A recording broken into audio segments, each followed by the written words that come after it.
Good night, fellow punters. The clock on the wall is 3 minutes past 11 on Friday night. Back with a plethora of stuff for tomorrow. I was going to let it sit and do it in the morning, but I've everything sort up in front of me there, so I hope I don't fall asleep in the process of doing it. I have a cup of tea and a couple of chocolate chip cookies to keep me going. I was up early this morning before 20 to 6 or something.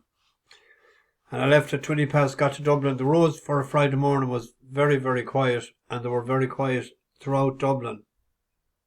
I don't know why. Normally Friday morning in and out of the city is sort of rough enough, which is great. Great driving. So I picked up 6 people. They know each other a long time, but they're from different states. Arizona, Wisconsin, and I forget the other one. They're a great bunch.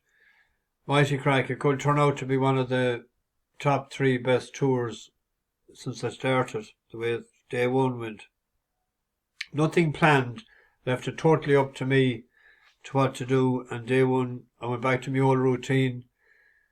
Onto Kilkenny Castle. Toilets in the Kilkenny place there across the road from the castle. And on to Dungarvan, went into the castle, listened to the audio, and went into the moorings. I had the bacon and cabbage, and 2 others had it as well. They were very impressed with the food and walked around the place for a while and headed to Middleton, and they had some whiskey and got bottles of whiskey made with the thing to do when you label them yourself and do all kinds of stuff.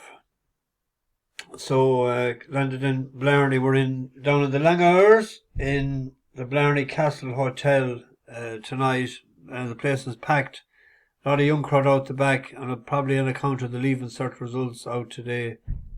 And they had food, and they were very impressed with it. I had said that normally only in places like this that we don't eat in the places we stay having dinner. Some of them took me up as saying, don't eat where you're staying. But I had said this was different. So the Muskerry Arms tomorrow night for dinner. And we're going to the castle in the morning at 9 a.m. So they're meeting for breakfast at 8. And we'll head on. They might go to Cove and do the Titanic experience.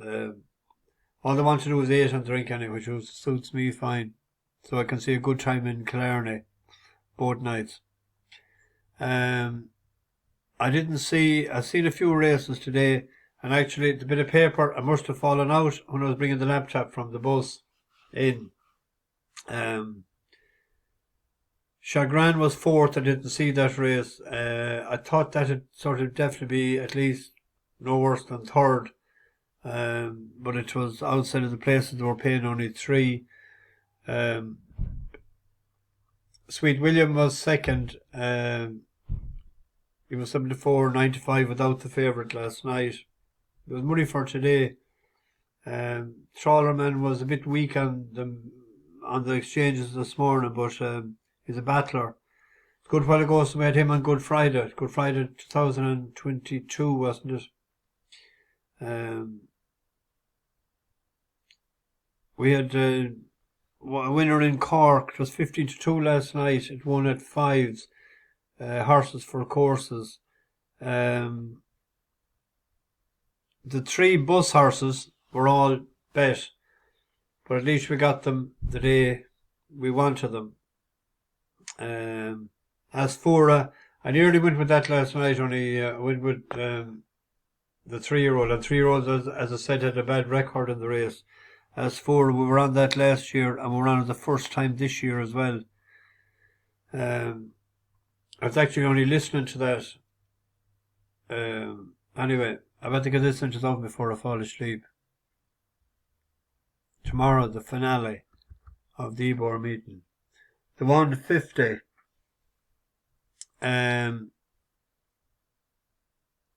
was looking at Bowmark on the strength of the ground, the trip and the breeding. the last time in France, it was good to soft, wasn't it? When it won before in Kempton and in Newcastle, and good to Ferrum in York. Holds it up there, so it needs top of the ground. It was beaten 6 lengths in the French Derby. So, well, we check the prices. 9-2. Yeah, that's the selection. On to the 225. A Heritage Handicap. Almost a mile 6. Going with an outsider each way. They're paying, some of them are paying 4 places. I'm going with Cape Breton. Richard King's course. We were on this a couple of runs back at a mile and a half. First run this year. It needs further. The step up and trip, I think, might suit. So it's 16-1. 14-1 now. In the Melrose. Now Valista, we backed that the last time. That step up and trip will suit that as well. The 3 o'clock. The Group 1, 7 furlongs. Rosalian, hot favourite. It's a closer. I think it's better at a mile. I'm going to go with Qirat that won the last time out in front. It was a change of tactics.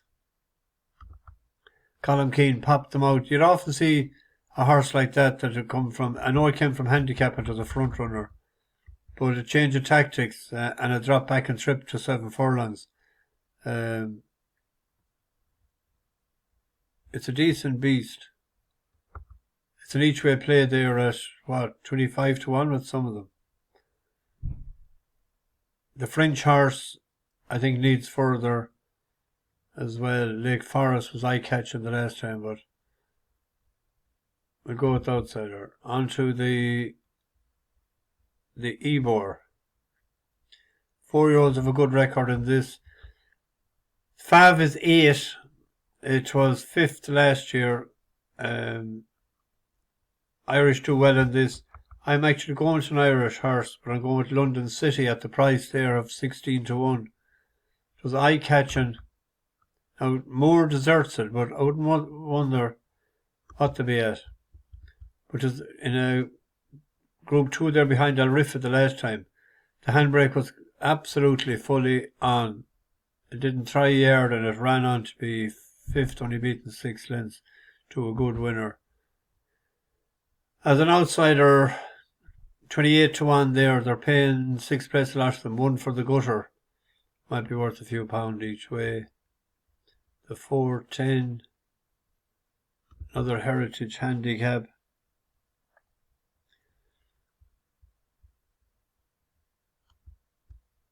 6 furlongs. I think it's between 9 and 14 on Forum. And Pocklington was coming to win its race last night, or last time out. And he had to make a decision. Will I keep going straight and the gap might close, or will I veer to my right where I know there's an opening? But he lost a couple of strides and he almost caught him. He finished 5th. I think an each way play on Pocklington, small reverse forecast on Jubilee Walk, who was 2nd in that race. That's my play. In the... I don't think... Oh, 2-year-olds, I didn't touch this. If I was doing anything, I'd do Dickensian or Dickensian. That's what I do each way. How many's in that race?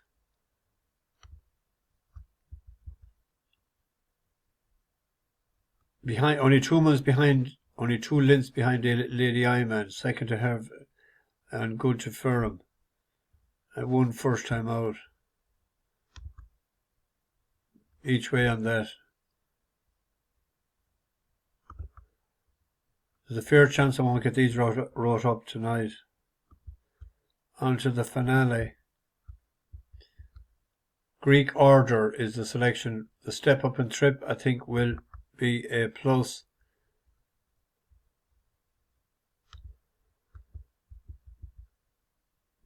It has run good races when it was over before it moved to America. And the 3 runs since, it has been staying on, but the trip has been the problem, I think, and an each way selection on that. Elsewhere, there is 2 at the Curragh. The filly's handicapped. I think the top weight is the best horse in the race, Shaool. Johnny Martin, Forum, Bin Cohen. Let's check the prices. 2-1. And at Goodwood, there is another 7 furlong race.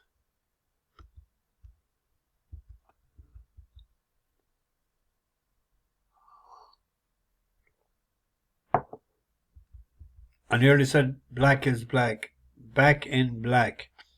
Lightly raced, hasn't ran for a while. It must be injury prone or slow to regroup after races for James Fanshawe. As you can see, it has finished no worse than 3rd. First run this year, came out a good run in Newbury. I was waiting for that to come back. It hasn't ran since April. So hopefully that it runs well fresh. Mudbeer has won the last couple of times, but the form was let down by a horse we picked yesterday.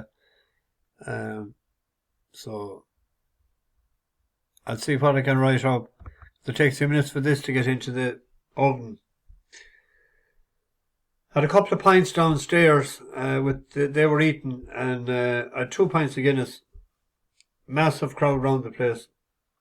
I wouldn't mind of a 3rd one, but not tonight, Josephine. Bash the bookies, over and out.